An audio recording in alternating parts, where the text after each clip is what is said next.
Trump said he built the greatest economy in history. The poll said, "Sir, please step away from the microphone." The polls just walked in with receipts. Because when your approval drops to 39%, that is not a victory lap. That's right, 39% approval drop. That is the political equivalent of your credit card getting declined at Dollar Tree. Despot Donnie came back promising cheaper prices, lower costs, and instant greatness. Americans are standing in grocery aisles doing mental math like they're defusing a bomb. Eggs? Too high. Rent? Too high. Healthcare? Too high. Trump's excuses? Somehow even higher. And the White House response is still, "Biden did it." Baby, at this point Biden is not the president. He is your emotional support scapegoat. This is not leadership. This is a man burning dinner, blaming the previous chef, then asking for applause because the smoke alarm still works. Now, why does Trump keeps pointing at the stock market like it's a magic mirror? Look, numbers are up. Okay, wonderful. So what? Can the Dow Jones pay my rent? Can the Nasdaq buy baby formula? Can the S&P 500 sit down with my landlord and negotiate mercy? No, I've have the same outcome as Despot Donnie. Then stop waving Wall Street charts at people who are choosing between groceries and gas. The average American is not living inside a hedge fund. They are living inside a budget with no breathing room. Trump's economy sounds amazing if you're watching it from a golf cart. But from the checkout line, it looks bad at the checkout, a situation with coupons.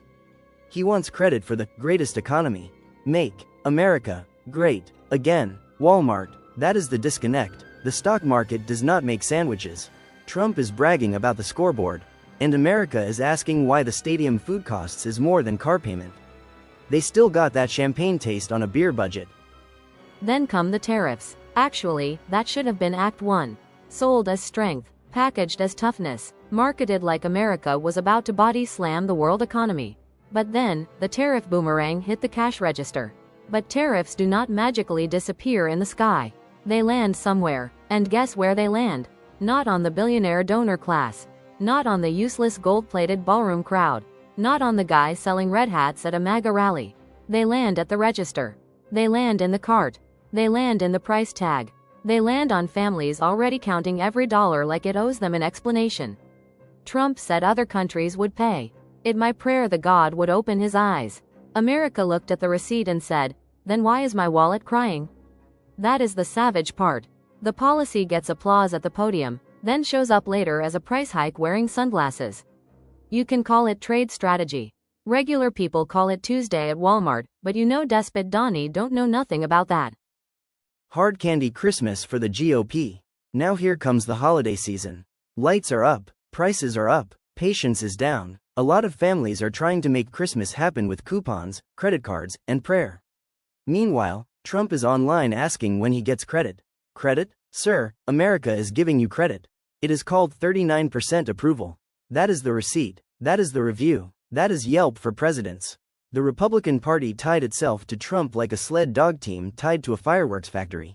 And now everybody's acting shocked that the whole thing is smoking.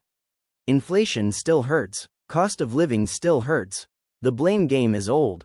The excuses are expired. And if this economy keeps squeezing regular people while Trump keeps performing greatness for cameras, the GOP may not need an autopsy. They may need a closed casket political funeral. Rest in peace, Republican Party. Cause of death. Priced out by the man who promised cheap greatness. Subscribe.